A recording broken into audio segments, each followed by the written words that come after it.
할렐루야. 또 이렇게 영상으로 또 만나 뵙게 돼서 또 반갑습니다. 오늘 주일 예배는 금년도의 마지막 주일 예배가 되면서 또 어제가 성탄절이었기 때문에 저희 서울정교회는 오늘을 성탄절로 그렇게 말씀을 전하면서 또 이렇게 예배 드리겠습니다. 금년 한 해 코로나와 여러 가지 또 어려운 일로 얼마나 수고가 많으셨습니까? 또 오늘은 무지하게 춥답니다. 환경은 이렇지만 주님의 은혜로 승리하는 성탄절 이렇게 기간 되기를 소망합니다. 할렐루야.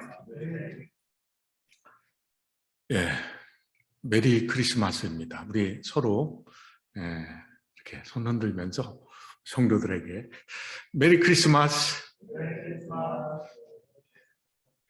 크리스마스는 성탄절에 이렇게 우리가 뜻이 담긴 그런 뜻입니다. 크라이스트 메시, 그래서 그리스도를 예배한다는 그야말로 예수님께 탄생을 기념해서 드리는 그런 날입니다. 우리가 다들 아시겠지만 혹시나 또 까먹을 수가 있으니까 그런 의미를 알고 우리가 보내면 되겠습니다. 오늘 성탄의 기쁨이 우리 서울청 교회 공동체 그리고 우리 성도님들 각 가정, 각 개인에게 충만하시기를 주님의 이름으로 축원드립니다. 이 성탄절의 유래는 4세기 후반부터 이렇게 지키다가 5세기에 이르러서 로마 가톨릭 교회가 날짜를 정했습니다. 12월 25일로 지내라고. 이게 하나의 이것이 명령으로, 율법으로 이렇게 지키게 되었습니다. 사실 예수님이 탄생한 날짜에 대해서는 여러 가지 주장들이 있습니다만 우리에게는 그 성탄절 날짜보다 그 의미가 더욱 중요합니다. 성탄절의 주인공은 예수님이십니다. 우리가 예수님은 애매모호하게 이렇게 관념적으로 존재한다는 그런 생각을 싹 버려야 됩니다. 실제로 존재하시는 우리 예수님, 하나님의 아들로 신성과 또 사람으로 인성을 가지시고 그렇게 태어나신 분입니다. 그래서 이것을 인카네이션, 성육신이라고 하는데 인류를 위해서 인간으로 오신 우리 주님을 환영합니다. 우리 마음속에 그 마음을 크게 가지시고 또 주님과 함께하는 성령 충만한 여러분들 다 되시기를 축원합니다. 마태복음 1장 21절 아들을 낳으리니 시작 아들을 낳으리니 이름을 예수라 하라. 이는 그가 자기 백성을 그들의 죄에서 구원할 자니라. 아멘. 그리고 이사야 선지자도 한 700년 전에 예언을 했습니다. 메시아, 즉 하나님이신 예수님이 아기의 모습으로 이 땅에 오실 것을 예언한 것입니다. 이사야 9장 6절 시작. 이는 한 아기가 우리에게 낳고 한 아들을 우리에게 주신 바 되었는데 그의 어깨에는 정사를 메었고 그의 이름은 기묘자라 모사라 전능하신 하나님이라 영존하시는 아버지라 평강의 왕이라 할 것입니다. 그렇습니다. 예수님은 우리 인생들 가운데 친히 사람이 되셔 오셨습니다. 우리가 아담의 원죄로 인해서 영원히 죽을 수밖에 없는 우리를 위해서 사망 권세로부터 우리를 구원하신 구세주이며 우리 인생을 통치하시는 왕이신 것입니다. 믿으십니까? 아멘. 오늘 마태복음 2장의 본문은 우리 성도들이 성탄절에서 많이 대하게 되는 그런 말씀입니다. 성경은 예수님의 오심을 동방박사와 또 악한 헤롯 왕의 입술을 통해서도 왕이신 하나님을 구세주로 증거하고 있는 것입니다. 마태복음 오늘 본문의 2장 2절부터 4절까지 다시 한번 우리가 봉독하겠습니다. 유대인의 왕으로 나신 이가 어디 계시냐? 우리가 동방에서 그의 별을 보고 그에게 경배하러 왔노니 하니 헤롯 왕과 온 예루살렘이 듣고 소동한지라. 왕이 모든 대제사장들과 백성의 서기관들을 모아 그리스도가 어디서 나겠느냐 물으니. 아멘. 그 당시에 동방은 팔레스틴의 동쪽이겠죠.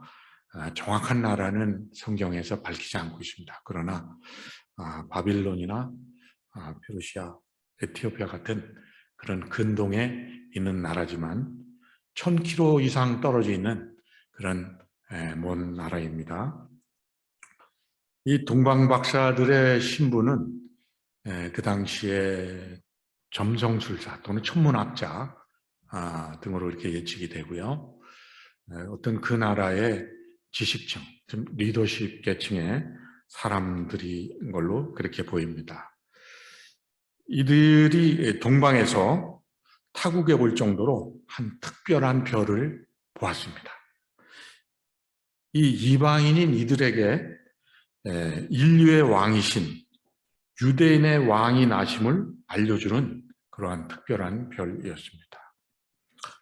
메시아의 소망을 가진 사람들에게는 이러한 비전의 소식, 기쁨의 소식일 것입니다. 그래서 동방 박사들은 황금과 유향과 모약의 예물을 들고 1000km 이상의 먼 길을 떠나서 왔습니다.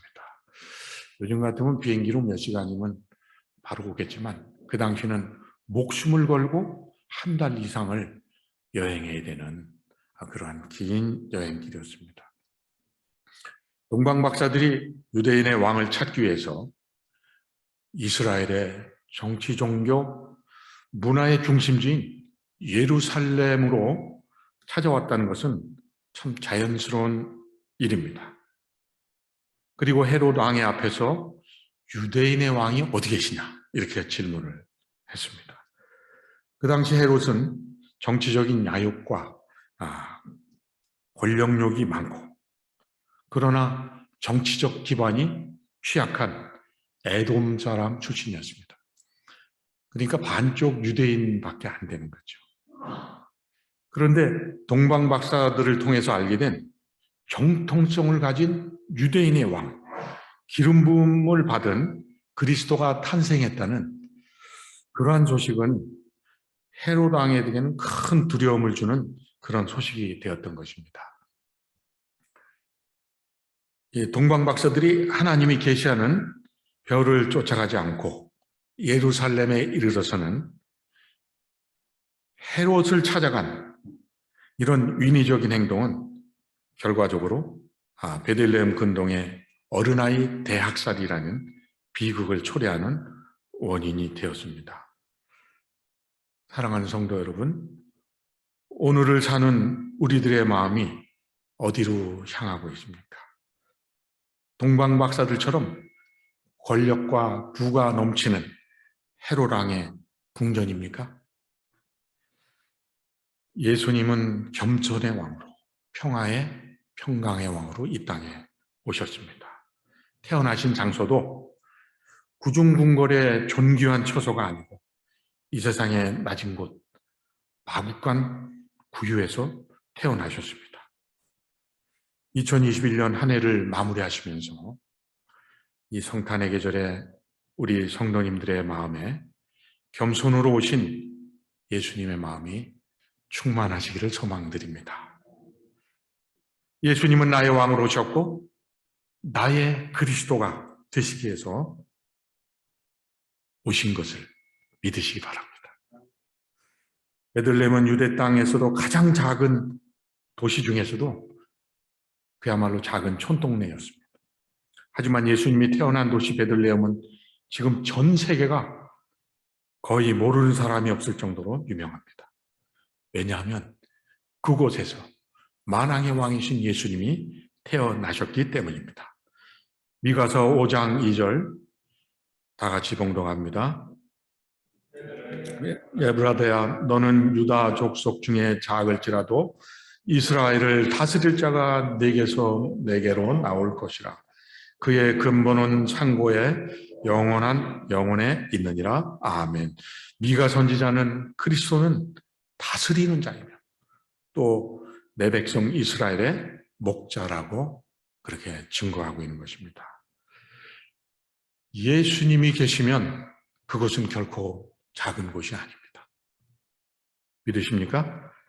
예수님이 계신 우리 서울정교회, 교회 공동체, 또 가정, 또 일터, 이런 곳이 결코 작은 곳이 아닙니다.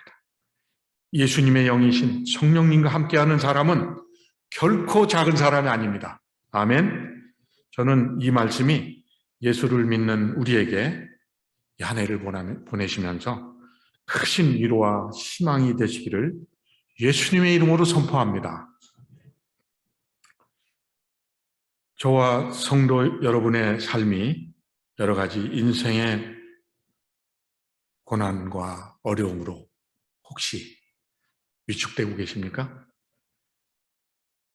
오늘날의 베들레헴이 결코 작아지지 않았던 것처럼 여러분과 가정과 우리의 교회도 결코 작지 않다는 것을 깨닫게 되시기를 주님의 이름으로 축원드립니다.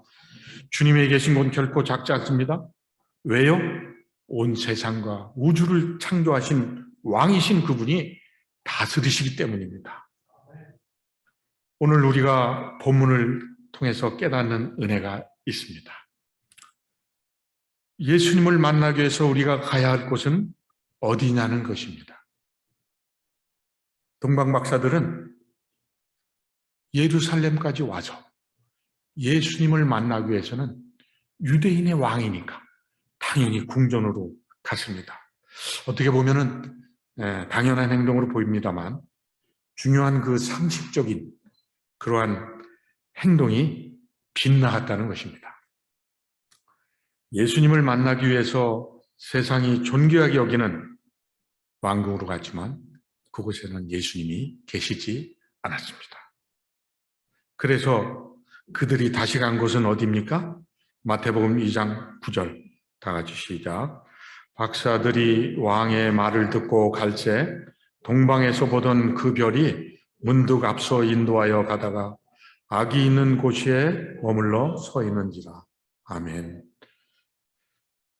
별의 인도함을 따라왔다가 동방 박사들도 예루살렘에 와서는 그들의 생각대로 그렇게 상식적으로 행동했습니다. 지금 갈 곳을 찾지 못해 방황하는 동방 박사들에게 다시 큰 별이 나타나서 그들을 인도합니다. 그리고 베들레헴 예수님이 태어난 집에서 예수님을 기뻐하며 경배합니다. 사랑하는 성도 여러분, 우리는 예수 믿고 예수를 믿으면 기쁨이 충만해야 합니다. 데살로니가 전서 5장 16장에서 18절 항상 기뻐하라, 쉬지 말고 기도하라, 범사에 감사하라. 이것이 그리스도 예수 안에서 너희를 향한 하나님의 뜻이니라. 하나님의 뜻입니다. 우리가 여러 가지 인생의 어려운 환경에서 기쁨이 없을 수도 있습니다. 그러나 하나님은 나의 자녀들은, 제자들은 기뻐하라고 그렇게 말씀하십니다. 주님의 평강과 기쁨이 여러분의 삶과 가정과 일터에서 충만하시기를 축원을 드립니다. 사랑하는 성도 여러분, 예수님을 만나기 원하십니까? 그렇습니다. 예수님이 오신 곳, 낮은 곳으로 달려가시기 바랍니다. 예수님은 부활하신 후에 갈릴리에서 제자들을 다시 만나셨습니다. 여러분, 갈릴리가 어떤 곳입니까? 이스라엘에서 가장 낮은 곳, 가장 비천한 곳, 그곳이 갈릴리입니다. 그곳에서 주님은 제자들을 다시 만나 주신 것입니다. 예수님은 제자들의 배신과 아픔과 또 고통 가운데서 십자가에서 몸소 처절하게 감당하신 상처 입은 치유자이십니다. 믿으십니까? 그래서 허물 많고 상처 투성인 우리 인생들을 잘 아십니다. 그래서 그리스도의 능력으로 우리가 모든 어렵고 힘든 가운데 사역과 삶을 감당할 수 있도록 함께하여 주시기를 원하십니다. 여러분들이 잘 아시는 테레사 수녀님은 고아원이나 병원이나 또 이 세상에 어둡고 소외된 그곳에서 예수님을 보았다고 이렇게 고백하셨습니다. 제가 전도사 때 서울역 인근의 성도의 한 사업장에서 수요 예배 사역을 한 1년여 동안 인도한 적이 있었습니다. 병들고 가난한 쪽방촌 사람들과 예배드리면서 예수님이 다시 오시면 이곳에 먼저 오시겠구나, 그런 생각을 했던 적도 있습니다. 우리 낮은 곳으로 오신, 물론 높은 곳도 가시겠죠. 무소부재하신 하나님이시니까. 그러나 낮은 자의 예수님의 은혜를 받으시기 바랍니다. 예수 우리 왕이여, 우리 함께 찬양하고 말씀을 결론을 맺도록 하겠습니다.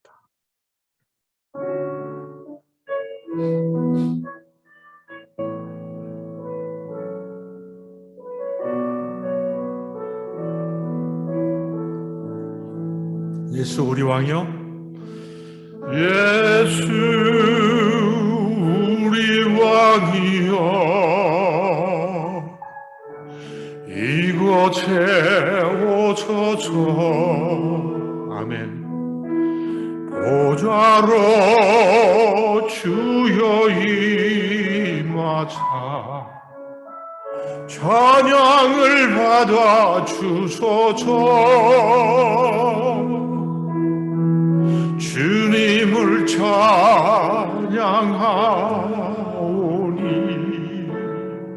주님을 경배하오니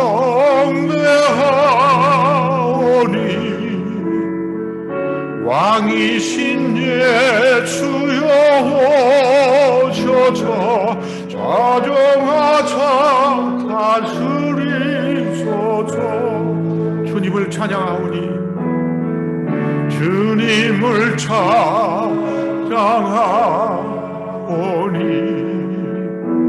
주님을 경배하오니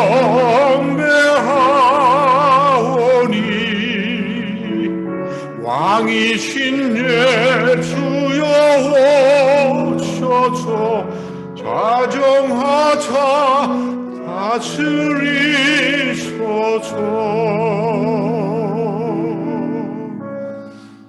아멘.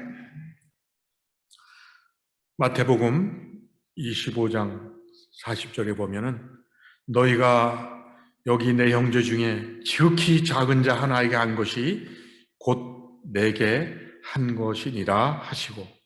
아멘. 지극히 작은 자, 소외당하고 무시당하는 자들, 그런 사람들을 예수님은 자신과 동일하다고 말씀하셨습니다.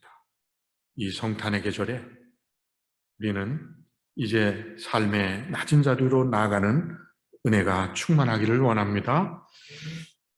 요즘은 우리나라는 대통령 선거로 온통 권력의 높은 곳에 집중되고 있습니다. 제가 며칠 전에 이 설교 말씀을 묵상하면서 KBS2 TV에서 저녁 시간에 가톨릭 사제 서품식을 우연히 시청했습니다. 그 방영의 제목은 가장 낮은 자리로였습니다. 30대 약관에 대부분 그 젊은 사제들이 눈물을 펑펑 쏟으면서 바닥에 완전히 엎드려서 사제되기를 고백하는 모습이 참 인상적이었습니다. 그 사제를 둔 그 부모님들은 이제 아들과 이별하는 시간이라고 그렇게.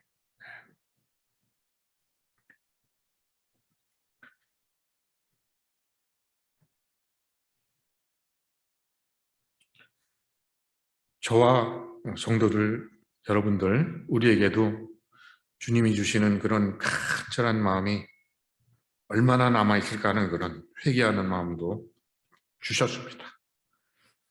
사랑하는 성도 여러분, 우리가 비록 코로나 팬데믹으로 어렵고 힘든 기간을 보내고 있지만 예수님과 함께하는 인생은 결코 보잘것없는 작은 인생이 아닙니다. 우리 인생 가운데 주님을 만나시고 주님과 함께 행복하게 낮은 자의 능력 있는 삶을 사시는 여러분과 제가 되시기를 주님의 이름으로 축원을 드립니다.